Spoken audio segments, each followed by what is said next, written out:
The Grow My Cleaning Company podcast helps owners of cleaning companies just like you to grow your company and yourself so you can make more money and finally get the time and money freedom that probably got you into this business. Discover how to automate and create systems that allow you to grow like crazy without losing control. If you dig the show and want to show some love, subscribe, rate, and review on iTunes. It really helps. Enjoy the show. All right, question. I'm struggling with running random errands to check on new team members. All right, we'll talk about that. I have so many new team members, I don't have enough seasoned cleaners to show them the ropes at a few of our large locations. A little bit what I think Tim and Beth were talking about. It's really been wearing on me because I don't have the ability to continue doing that. What can I do to get situated and prevent it from happening again? Really good question. So let's start with the end goal in mind. First of all, do you have a customer happiness manager? She starts this week. Okay, so she would be doing the vast majority of all of this. Okay. She's going to be the one checking on customers and checking to make sure everyone's doing a good job, and all the checks that your cleaners are paid to do and turn in those. So say Misa cleans something, he and Claire, who's the original team, are going to put in their checklist, and then Adon and Ruthie are going to check that work. They're going to turn in their checklist, and then the customer happiness manager checks both of those. And when there's a discrepancy, when they're all the same, we don't have to go to those. She certainly could, but she doesn't have to. But when there's a discrepancy, she's going to physically go visit that place or kind of check in. So that's the system that she's going to use. Okay. So there's really two questions. One is, how do I get out of it? That's an easy one. Hire a customer happiness manager, like done and done on Monday. The second question is, how do I make sure she's not overwhelmed? Because it should not be. How many clients do you have? About 30. 30. Okay. A little more than 30. Okay. But it's mainly two locations that, not that we're like ignoring the other locations, but those are the two that we have people at daily. So it's like a lot of team members going through and a lot more moving parts, if that makes sense. It does. But so like we always talk about, or like we've talked about before, you want to have a standard. So I just kind of make it up. You can tweak it. But for me, and I always make it up every time, but it's probably almost the same. Anything 4 days a week or more, so 4, 5, 6, or 7, I would go minimum probably have checked once a week, maybe 5 days or more once a week. Okay. 3 or 4, I might have twice a month. 1 or 2, I'd have once a month. Once a month, I probably would only do. I don't even know if I'd take, and if I did, I might check them quarterly. 2 or 3 times a week, probably monthly. Monthly if everything's good, and maybe every other week if I get any complaint, every other week for a couple times until I feel good. Okay. Same thing. I'd probably go with 5 or more times a week. I'd probably go weekly if there's any complaints or any concerns or anything, and then every other week if everything's straight level flight. So what I'm hearing you say is you're just randomly checking on stuff because you're a nervous mother hen. I would replace that with a system of they all get checked on the schedule, and they're, I'd kick it up a notch. So, right, like everyone gets an extra check when anything goes wrong. There's a new team that I don't trust. Great. The ones that get tested weekly get tested every, twice a week. The ones that get every other week get tested week. I just move them up, so that would be it. Twice a week, weekly, every other week, monthly, quarterly. And anyone that has a problem or I'm worried about it, I just move it up one. But that's really it. And then you could add, the other layer would be your customer happiness manager. Same thing, would have a communication schedule with all of those, which would be like, which would probably be similar. Like the monthly clients, I'm probably going to call literally once or twice a year. The 2 to 3 times a week, I said monthly, but I meant weekly. Okay. Weekly would be the least I would take. And the weekly I'd call very little. 2 to 3 times a week, maybe I call quarterly. 4 to 5 times a week, maybe I call monthly. Anything over $5,000 or whatever number you pick, I might check in with weekly. So kind of got 2 ends of the checks. The back end, which is the check of the checks, doing the work that should have their own checklist for every client. Another team coming in, checking that work, and then the customer happiness manager, which is you until you hire one, checking both those checks and physically having to go out 2 or 3 times a month, not a month. Right. Discrepancy. That would be the back end. And then the front end would just be calling and asking for feedback. So once you have that system in place for 30 accounts, if you do the math of like, well, how many are on each schedule, you'll find it's like 2.5 hours a week. It's like very little time. Okay. Sounds good. Cool. So it's probably just lack of organization. This is a great opportunity for you to start her right and don't do the things that's frustrating you, because that'll pay someone $2,000 a month to do that.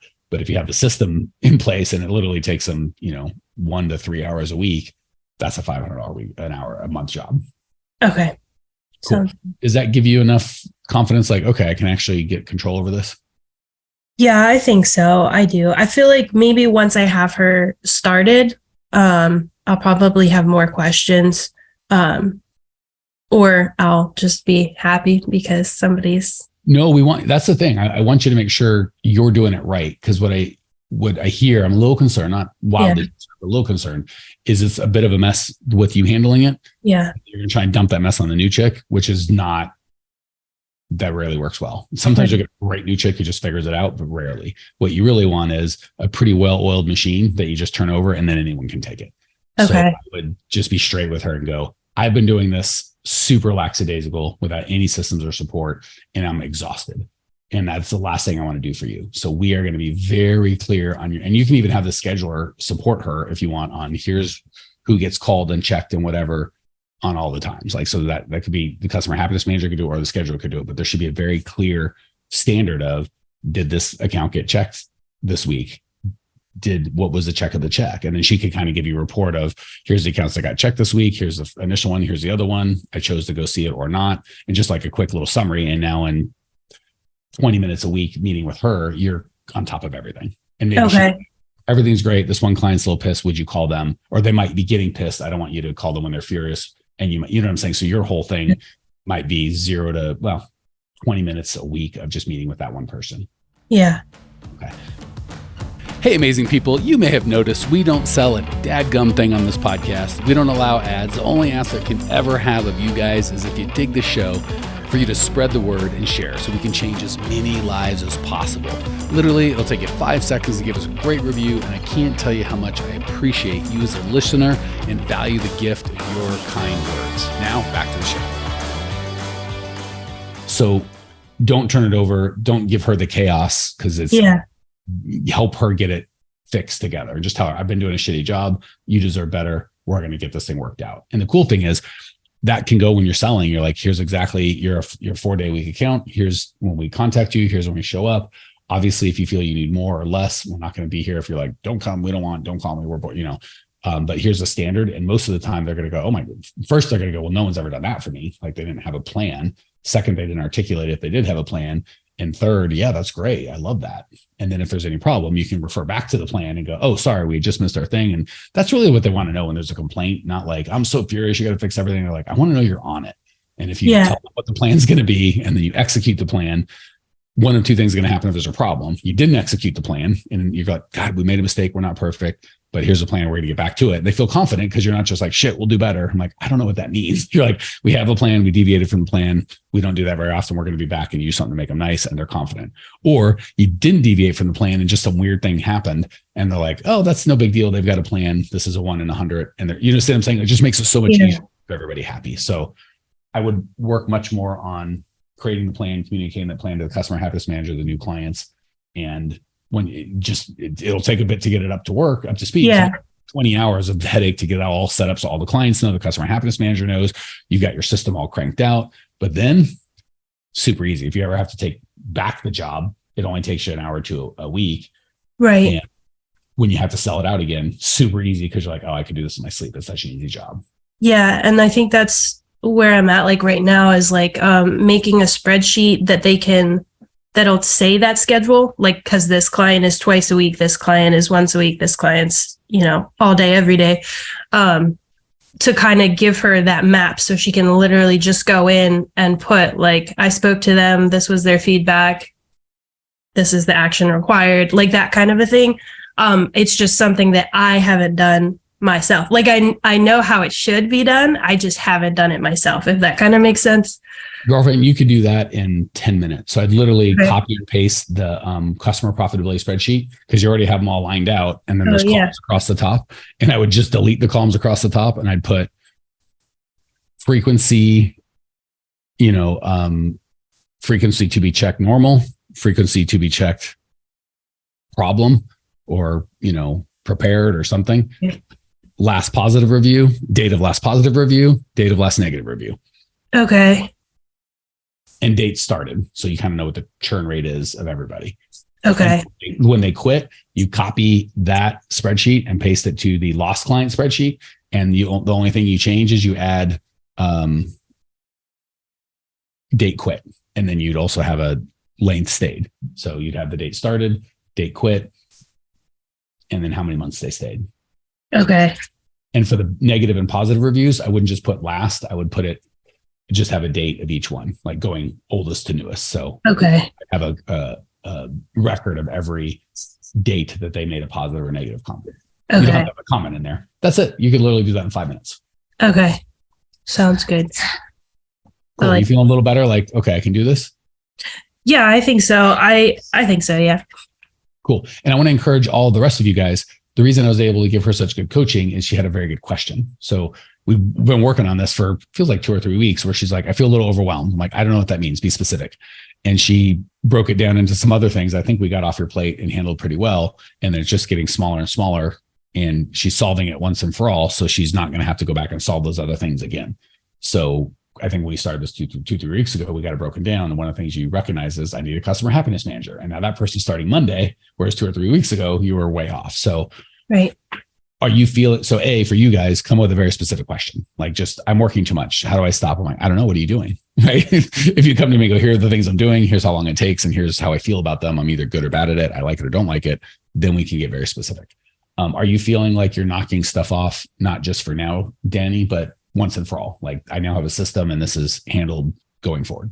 Yeah, I think so. And like, I still feel like the most important part of it is that if she doesn't work out, that you literally just like give that system to the next person. Cause that's what I need, is to not have to like retrain someone every time there's like a, so. And your scheduler, even if they're not local, can be cross-trained for a lot of that. So she's not going to go on site and she's not going to run your weekly meetings, but I would have the customer happiness manager kind of be an integral part, if not run the weekly meetings, because a lot of the weekly meetings just be core values, which is what she can do or he can do. And encouragement on, hey, we got some good feedback. And if there's any negative feedback, hey, here's something we need to work on. So obviously the scheduler isn't going to be able to do that if they're not local, and they're not going to be able to physically go on site if they're not local, but all the other stuff, the calling, they can do. Yeah. And my scheduler is local, and she keeps telling me like, I can do more stuff. Like if you need more stuff done, I can do anything that you need, but I'm trying to make sure that it's like split up so that it's not just like one lady doing everything. 1,000%. So you're thin slicing, but cross training. So definitely teach her how to do that. Teach her how to do, I might even teach her how to do sales calls. And should we have an untrained person doing it? No. But if you go out of town for a week, right? What the hell? Why not? Right. Yeah. And because you're commercial, when I say sales calls, I mean measuring the building. And I would still do as long as you're okay with it. Well, actually, probably for anything under, you get to pick your number, but $1,000 a month, $1,500.